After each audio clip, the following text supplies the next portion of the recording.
items, dietary department staff, bill administration. So a lot of this is just the administrative kind of stuff. But here's the important one, number 10. Any employee who fraudulently uses the Fix-It kit will be referred to their supervisor for disciplinary action up to and including termination. Because if you're using it fraudulently, it's called theft. Staff member with supervisor authority will be expected to follow up with the patient in 72 hours to determine whether the issue which led to the service recovery was resolved, and everything is documented on a Fix-It card. Okay, so this has been reviewed by the Service Excellence Council, and we're going to talk about it tomorrow. A meeting with them at noon, so I'm going to take off tomorrow at noon while you guys are having your exercise. On page 22 is the Fix-It card. You can see the Fix-It card is not that complicated. So who's the customer? And this is just a sample. We haven't fully developed one for here yet, but we needed to get something into production. So we wanted to put a sample. It'll look something like this, perhaps. So the customer, the contact number, who was it, location of the incident, the date, why did you do service recovery? You know, attention to need staff, no attempt, whatever. So or other. So we don't know what was the reason, right? What did you use? Was it chamber bucks? Was it a free meal token? A movie ticket, or did you give out an ice cream cone? And give us a summary. Tell us very quickly what happened, so that we know. So we need to audit this. So so what we're going to do is we're going to, from time to time, once a month or whatever, we're just going to make sure that for every item that's missing from the kit, we got one of these. Right? That's the audit process. I'm sorry if you said this once, but does every employee have access to give out Yes. one of these? Every employee has access to give one out without going to a supervisor. Okay. So you do it.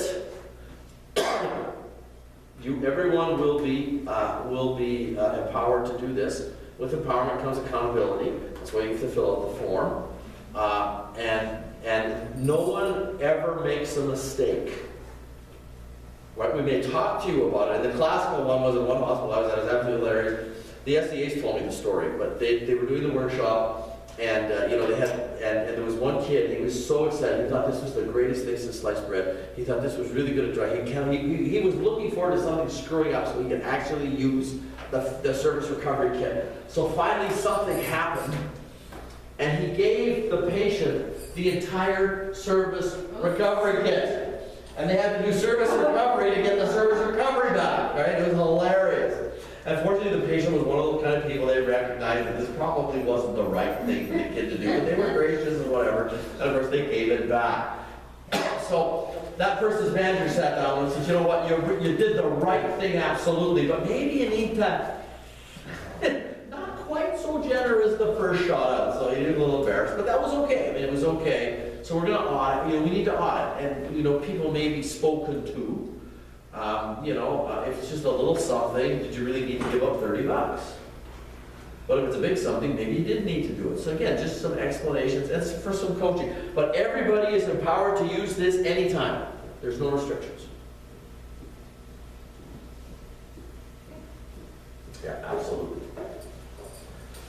One of the hotel chains, high-end, Ritz, Carlton, or somebody, every employee, I think their limit is $500 to spend on serving a guest complaint immediately to resolve a guest complaint. You know, $500 discretionary limit, but they have to go to their managers or whatever.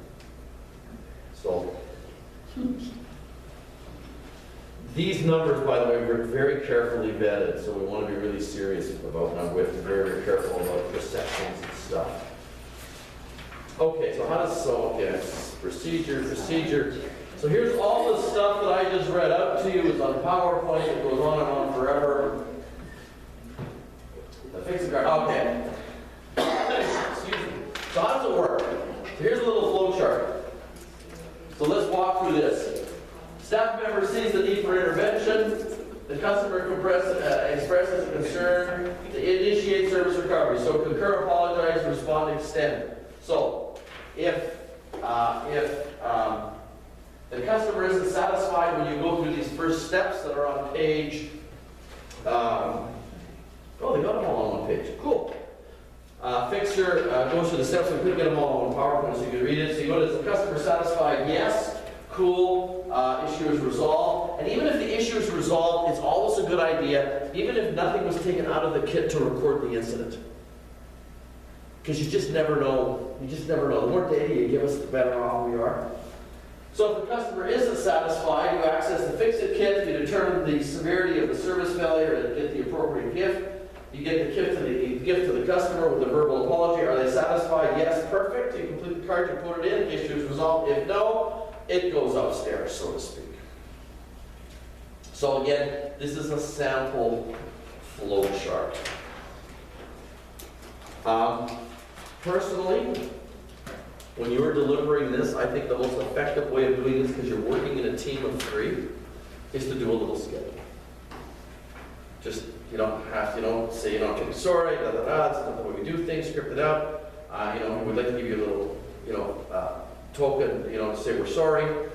And then pretend you're filling out one of these Fix-It forms and just pass a filled out that you've pre-filled out, just pass the Fix-It form around the room so people see how easy it is. Because when you get into a lot of those rules and regulations and flow charts, people eyes roll in the back of their heads. Because it's a lot of information, but if you show people how easy and simple this is such a powerful tool in helping us really pinpoint very specific patient dissatisfiers and what we can do about them. Is there any questions about service recovery? Are you confused? When it becomes a problem, and obviously they're tracking it, and the same department or person is obviously an issue, that goes to this committee? No, what happens is, that's an excellent question. Let's put it on the parking lot. No, I'm just kidding. That's an excellent question. So what the process is so we gather these Fix-It cards, or whatever the final name is, right? We gather these cards and we look, and we can see a trend that it's that Michael Bayer guy. It's the same thing always with him, right? So what happens is that the Service Excellence Council will then go to Michael's manager and share that data with them. And then it's my manager's job to pull me in and give me the talk. So it's not the council's problem to deal with it, and it's not your problem to deal with my bad behavior if that's what's causing that Michael Bayer, he was so rude. Oh, tell me sorry, don't do things like that here. But it's not your job to correct my error. It's not the council's job. It's that manager's job. And now we're going to bring that data, again, listening post to their attention. So that's how that's handled. That was an excellent question. I bet it will be the same few people though that always do it, because if you think about our patients, they know a few of us who have worked there a long time. Sometimes we get phone calls from a patient we didn't even know was in saying, I do not like this person or whatever. So I think it could easily be just a handful of people that are always trying to fix it. You're right. But I think, and trying to develop a policy for us more than like pointing out a less than stellar behavior of an employee. What I think it's going to do more is track a trend, what's making the patient unhappy. There's no more candy bars in the kids underneath the TV during outreach clinic, or the rooms are always cold, or there's going to be those things that you can trend really easily then and see what's causing some of the low scores possibly. So I think that's going to be a really useful tool of it. Is it will pick up on those things too. Yeah, but an employee that needs coached a little bit more on something, but it's going to pick up on some of those. It's more and I agree, it's more the trending. One of the biggest issues everywhere is noise at night.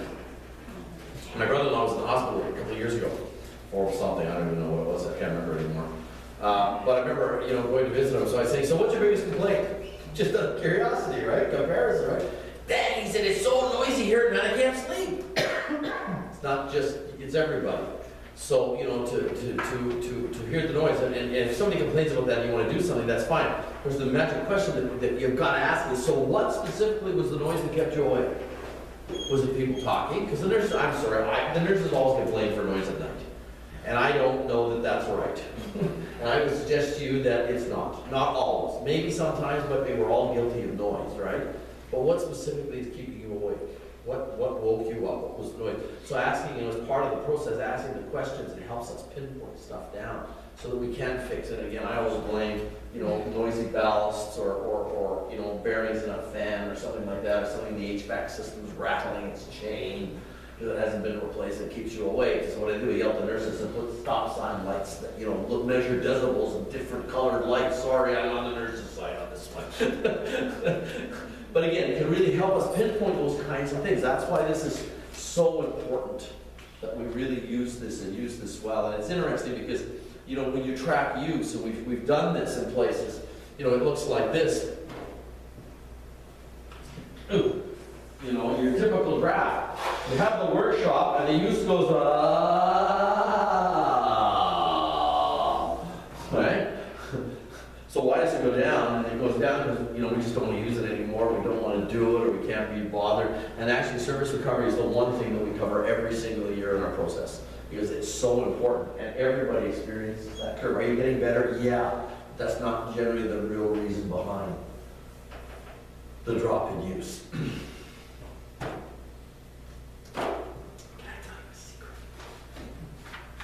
We're going to look at service recovery tomorrow with the Service Excellence Council. We're going to see if we can simplify it. So I think it's a bit complex. Would you agree? So we're going to see. We gave them a really narrow window to do stuff, and we're really pushing them to do stuff fast, and they got a great job done. So we're going to just see. So we may do some hip switching. So that's a secret. If nothing happens, then that's what it is. We'll see what happens. So, any questions about service recovery? No? All right. Moving along to attribute number 4. On-target communication, the way you communicate defines how your customer perceives you. And it all starts with a smile. Smiling is infectious. You catch it like the flu. When someone smiled at me today, I started smiling too. I passed around a corner and someone saw my grin. When they smiled, I realized I passed it on to them. I thought about that smile and I realized its worth. A single smile, just like mine, could travel around the earth. So if you feel a smile begin, don't leave it undetected. Let's start an epidemic quick and get the world infected. Unfortunately, when it's translated from my PC to my Mac, the baby doesn't blink anymore. So when you're doing this, and I'll make sure I get you, I'll send you a Windows file, because I have one on my old computer at home.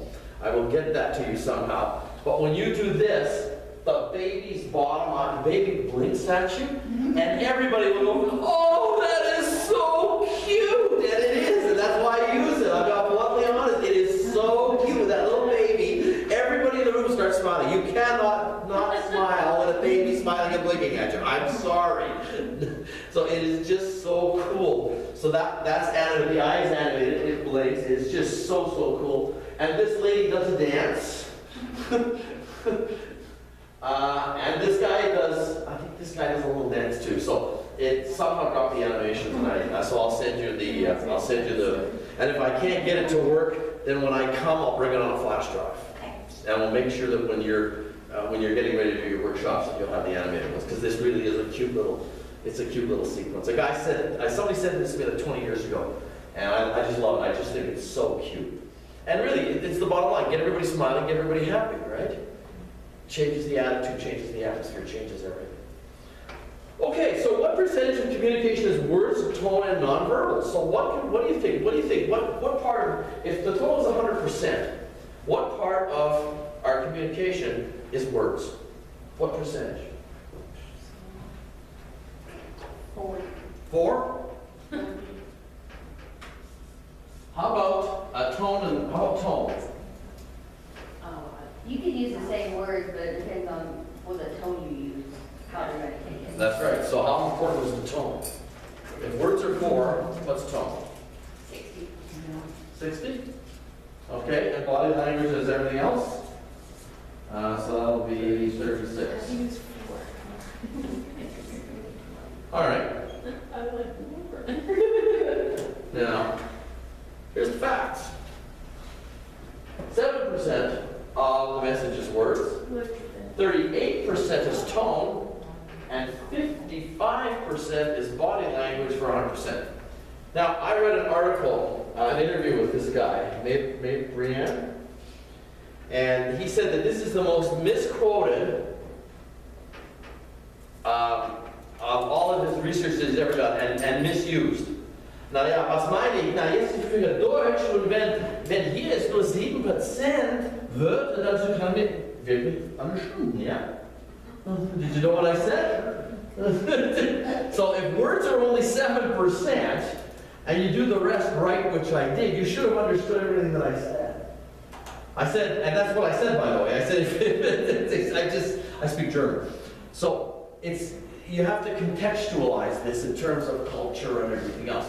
However, having said all of that and sort of standing up for him, because he really doesn't like it that guys like me use these things, you're absolutely right. The tone of voice means a lot. You know, you look nice today is different than, you look nice today. Ooh, right? And I'm a dad, I have 2 daughters, so when they're still living at home, they come down all dolled up to go out, and I go, you're going out like that? I learned not to do that too much. But you know, and again, you know, so how can I help you? Right? The body language says it all. So what this really says is that when you're communicating, everything has to be congruent. The words have to match, the tone have to match the body language to send the message. Because that's the package that's sending the message out, and everything has to resonate the same way. So it is important to understand that the tone of voice and the body language does send a vast amount of the message out in terms of not just the words, but you do all have to speak English or German or whatever the case may be.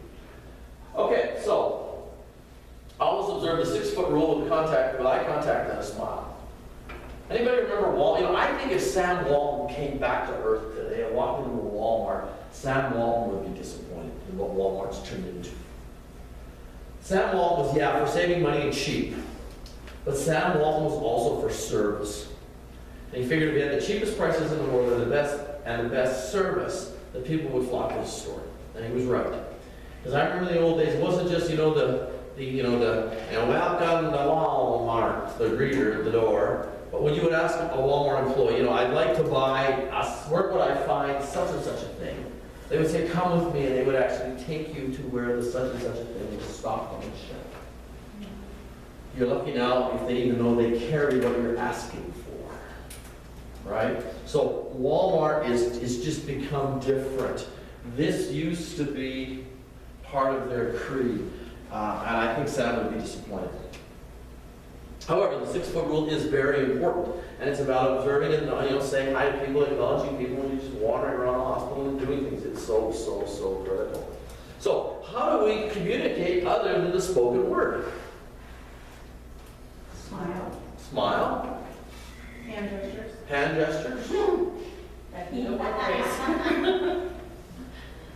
Especially from people from Latin countries, right? Tend to be very, very expressive with their body. We communicate. What other ways do we communicate? Pardon me? No, say it. You're wrong. Sometimes you need an interpreter. Sometimes you need an interpreter. You're absolutely right. I worked at one hospital and there was the blue phone. Boy, you didn't. I said, what's the blue phone? They said, you realize in grade 1 in this community, there are 20 different, from the grade 1 students in all the schools in this community, there are 20 different languages other than English and Spanish spoken at the home. So, sometimes you need an interpreter. Or as my kids do this, right? What are you doing? I'm talking to my cousin Nick in Arkansas. You're talking to your cousin Nick in Arkansas. Yeah. Isn't that texting? No, we're talking. You imagine if texting would have been invented first? You can talk on this too? And actually texting was invented first. Texting was invented by pagers. You could actually key in messages on pagers. That's the texting started. But we text. We email. If you ever send me an email and it's in all caps, I delete them. I don't even read them. So just to give you fair warning. Would you like to be yelled at? I don't like to be yelled at. I don't like to be yelled at. I get yelled at enough. I don't need to be yelled at in my email, right? So we email, so we communicate in a lot of different ways. And it's important to realize that sort of those rules on the tone of how we communicate, because obviously they can't see body language, but now words and tone are very important in a lot of those methods, especially email and whatever else. I think the world's going a heck in a handbasket in terms of all people want to do now is email. And I don't personally think that email is a good way to have a discussion. email is a great way to communicate decisions. We're having a meeting Thursday at 8.